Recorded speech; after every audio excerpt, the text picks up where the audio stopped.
And there has been some dramatic escalation unfolding in the Indian Ocean as the theater of Iran war spreads close to India.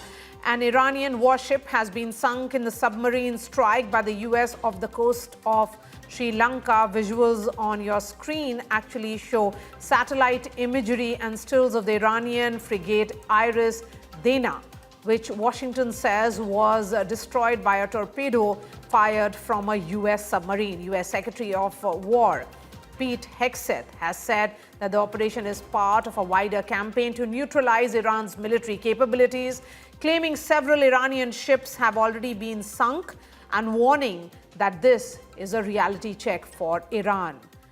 Earlier today, I spoke to one of the leading voices on this entire theater of war which is playing out. But before that, let's listen in to what the Secretary of War of the United States had to say. Iran's senior leaders are dead. The so-called governing council that might have selected a successor, dead, missing, or cowering in bunkers, too terrified to even occupy the same room. Senior generals, mid-level officers, enlisted ranks, they can't talk or communicate, let alone mount a coordinated and sustained offensive. That's not great for morale. The Iranian Air Force is no more, built for 1996, destroyed in 2026. The Iranian Navy rests at the bottom of the Persian Gulf. Combat ineffective, decimated, destroyed, defeated, pick your adjective. In fact, last night, we sunk their prize ship, the Submarine. Looks like POTUS got him twice. Their Navy, not a factor. Pick your adjective, it is no more. In fact, yesterday, in the Indian Ocean, and we'll play it on the screen there, an American submarine sunk an Iranian warship that thought it was safe in international waters. Instead, it was sunk by a torpedo. Quiet death. The first sinking of an enemy ship by a torpedo since World War II. To date, we've hit over 2,000 targets, as Admiral Cooper said in his video last night. We've destroyed more than 20 Iranian naval vessels, including, in addition to the frigate outside of the area, one submarine, and effectively neutralized at this point in time Iran's major naval presence in theater out there. A United States Navy fast attack submarine has sunk an enemy combatant ship using a single Mark 48 torpedo to achieve immediate effect, sending the warship to the bottom of the sea. I want to remind everybody that this is an incredible demonstration of America's global reach. To hunt, find, and kill an out-of-area deployer is something that only the United States can do at this type of scale. Over the next 24 to 48 hours, CENTCOM will continue to strike infrastructure and naval capability, and we'll continue to assess our progress against the military objectives. It does take time for us to collect that information and to assess en route. Much of our intelligence, surveillance, and reconnaissance capability is currently hunting and killing ballistic missile launchers and one-way attack capability. We're precise in that assessment, and we call balls and strikes in that. And joining me now from New York City is James Rubin, who served as U.S. Assistant Secretary of State in the Clinton administration. He is also the co-host of the podcast, The X-Files with Christiane Amanpour, which is now available to watch on YouTube. Mr. Rubin, really appreciate your time here on India Today. Just hours ago, Defense Secretary, or should I say Secretary of War, Pete Hegseth has confirmed that a U.S. submarine sank an Iranian warship in the Indian Ocean, the first such torpedo strike since World War II. Has this war now formally crossed into direct U.S.-Iran naval confrontation? Well, yes, I think it has. Look, it's been very confusing for the world, for Americans as well, to try to assess exactly what the United States military is doing. And when our defense secretary speaks so casually and sort of like a cheerleader about war. It's troubling. But when you hear from the U.S. military, you hear the facts, and I think that's what your viewers probably want to hear. And I think the fact is, the United States is now conducting a massive operation around the world to destroy Iran's military conventional ballistic missile capability, because that regime has been such a danger to the region and played such a pernicious role in the world. But I don't think the objectives of this operation are as clear as they might be. We know we can destroy military capabilities. The Navy, as you point out, this is an unusual thing to be taking a ship down in the Indian Ocean. And the Iranian Navy won't have much left when this is over. The Iranian missile capability won't have much left. Their Air Force won't have much left. Unfortunately, that doesn't mean the regime won't survive. And that's what's so confusing for so many people. You've made an interesting distinction here, Mr. Rubin, that yes, the military may not have much of left as far as Iran is concerned, but the regime would still survive. Why are you saying that? Well, because, look, Iran was a threat to the world because of the way it used its missiles, the way it used its terrorism support for Hamas, for Hezbollah, the way it threatened to close down the Strait of Hormuz, and now the way it's attacked all of its neighbors, including Turkey now. But the regime inside Iran is a different question. That regime survives because it's ideological. It believes in the Islamic revolution. That revolution is anti-American at its core, anti-Israel at its core. And there are tens of thousands of Iranian members of their military and their special police who believe in that revolution. And when they face protesters in the streets, they've shown a willingness to kill their own people. That's really monstrous. It caused the deaths of many thousands just last month. And that regime's capability is based on machine guns, small arms, and ideology. And you can't kill an ideological contingent of tens of thousands from the air. You can't win a war of regime change from the air. And so the best one can hope for is for this war to end with a weaker Iran. But unfortunately, it may be a chaotic Iran. And that's why I say that there's a distinction between its military and the regime inside the country. So did Washington perhaps underestimate Iran's ability to retaliate? You would think that is a reasonable conclusion from the fact that surprise in the market, surprise in the oil sector, surprise in the number of countries that have been attacked: Turkey, Iraq, Saudi Arabia, Dubai, Abu Dhabi, Bahrain, Jordan, British bases. The Iranians said they were going to do that, but last time they didn't really do very much. And I think there may have been some in our government who haven't really understood the revolutionary extremist nature of this regime. They don't seem to have much left to lose. So they're trying to cause as much pain as possible and lashing out where they can with their drones and their missiles and causing chaos. That's what happens in a war. Wars are not predictable. They're not simple things. That's why it's frustrating for me as an American to hear my Mr. Hegseth talk about war in this kind of cheerleader fashion and bragging. And this is a serious business. There's serious consequences, and it should be approached seriously. It's day 9, or no, it's in fact day 5 of this conflict. Who is actually winning this war right now? Well, I think there's no question the United States military is destroying the Iranian conventional ballistic missile and regime targets. That's, if that definition is who's suffering more and who's winning, I think that's clear that it's the United States military. I don't think there was any question we could defeat the Iranian military. We're the United States of America. The trouble here is that people have come to hope and expect the United States military and its civilian leaderships to act responsibly in the international community, to make a case for war. If you take it to that ultimate action of war, you need a really, really, really good reason to start a war. And I don't think the administration did a a very good job of showing why this needed to happen right now. And when they did make that case, they talked about changing the regime. The president said, help is on the way. The president said, we're going to give the people of Iran a chance to overthrow their regime. But nothing we've done in that context of regime change has made me think it's more likely. So if the question is winning on a conventional military level, I think clearly the United States is winning. On a broader level of the chaos caused in the region and the unsettling nature of this and the fact that the regime is still standing, I think it's more of a draw.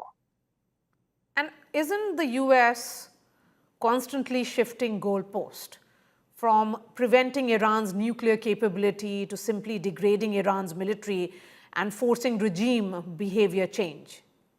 What is the end game? Yes, you're absolutely right. I don't think the administration has articulated at all, and this is what's so troubling, what their real objectives are. One day it's regime change, the next day it's preventing their nuclear capability, which was already deeply damaged by the strikes in past months. And another day it's just, as you say, degrading their military. I think where we're going to end up, because they probably will realize that regime change isn't a realistic objective and the nuclear program was already damaged, they're going to end up saying the standards for the war should be the weakness of the Iranian military, the weakness of their navy, their air force, their ballistic missiles, and the weakness of the regime. But they'll still have a lot of drones. They'll still have a lot of ability to do damage. And exactly how you go from a state of war, which we're in right now, to an end to that conflict is deeply uncertain. And I can't honestly say I know the answer to that question. So how will this conflict end, Mr. Rubin? Who will play that role of a mediator? Is a room for an off-ramp really available right now, given the nature of escalation and Iran having taken that position that they have nothing to lose, and hence it is going all out to target US bases, US facilities, US assets in the entire West Asia? Yes, you've put it very well. It isn't obvious how this war will end. I think we hope, I certainly hope, the administration seems to hope, that at some point soon, some more pragmatic Iranian leader will reach out to the United States. They have reached out, apparently through intelligence channels, to propose a discussion. But until they name a new leadership, until they see where this several weeks of bombing end up, I can't see how they could negotiate an end to the war. President Trump likes to negotiate deals. I'm sure he'd be thrilled to get involved in a discussion of how to stop the conflict. But what the question will be at that point is, what are the terms? Will Iran give up its nuclear capability? Will it promise never to build ballistic missiles? Will it promise not to slaughter its own people if they rise up?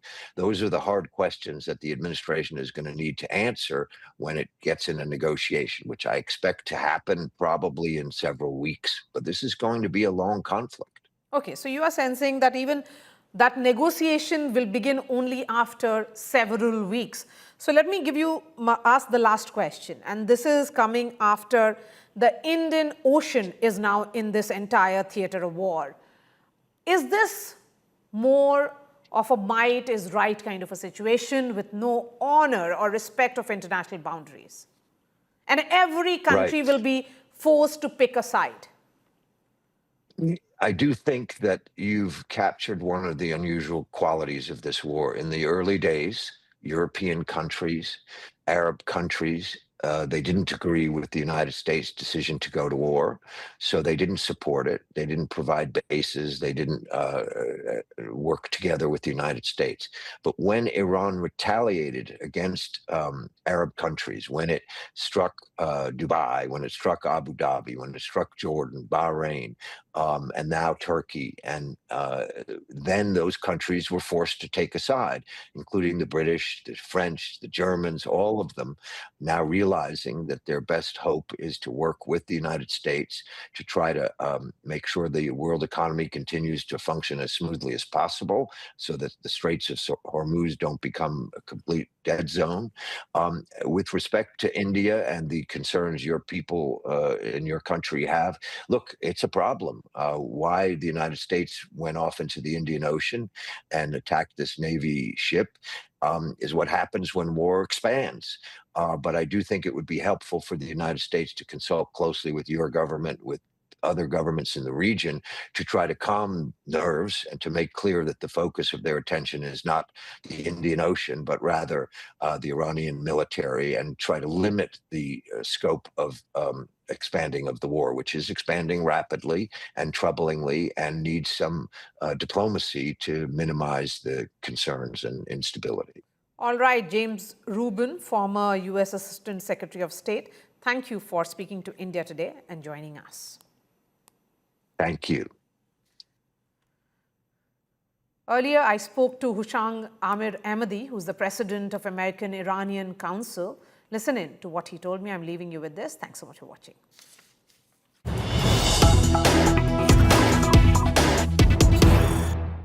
Dr. AmirAhmadi, the U.S.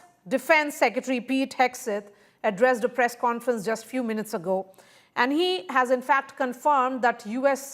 submarine sank an Iranian warship using a torpedo off the coast of Sri Lanka. This is the fourth time ever in history that a warship has been downed by a submarine. Are we looking at the Third World War now? Well, I hope not, but we are getting increasingly closer to that eventuality. This is a completely illegal war. Even the ship that they sank is in international water. In fact, it was not even in the war front area. And they are indiscriminately destroying the country. Even a school with now 100, almost 70 kids died with 12 teachers. This is a very, very indiscriminate destruction of a country. But the problem is, it is the misunderstanding of the American side. They don't know who they are fighting. Iran is a nation of so many hundreds of years, indeed 3,000 plus. That country has had thousands of wars, and the guys who supposedly win the wars are nowhere. Iran is standing. Iran will stand this war. There is no question whatsoever. And this, the warmongers are going to become very soon regretful about what they are doing. And in fact, international community sooner or later will realize that their silence about this matter is killing.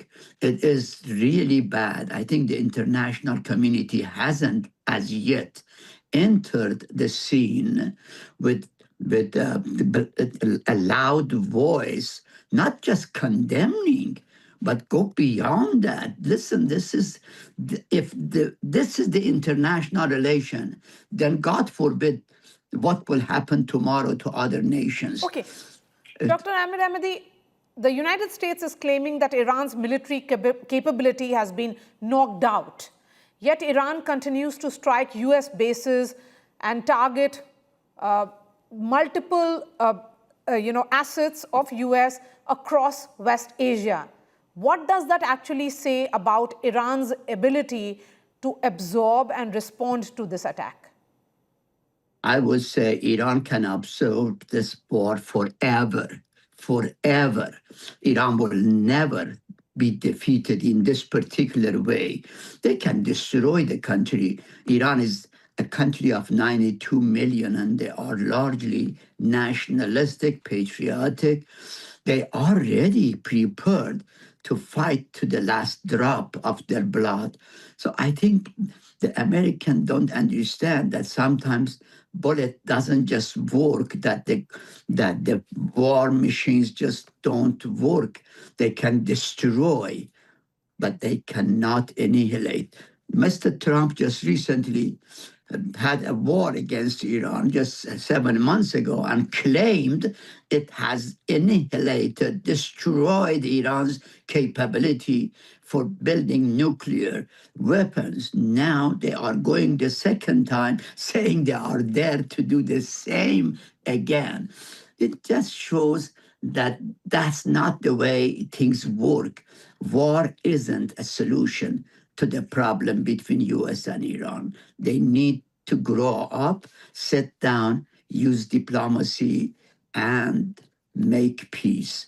I believe the US is in the wrong direction. People like Hegseth have no idea of Iran. I don't know even Mr. Hegseth knows where Iran is except on the map. I don't think he even knows where Iran is except on the map. Okay. I mean, I am very sorry for my country. I mean, my country, America, and my country, Iran. I have two countries there. It's day 5 of this war.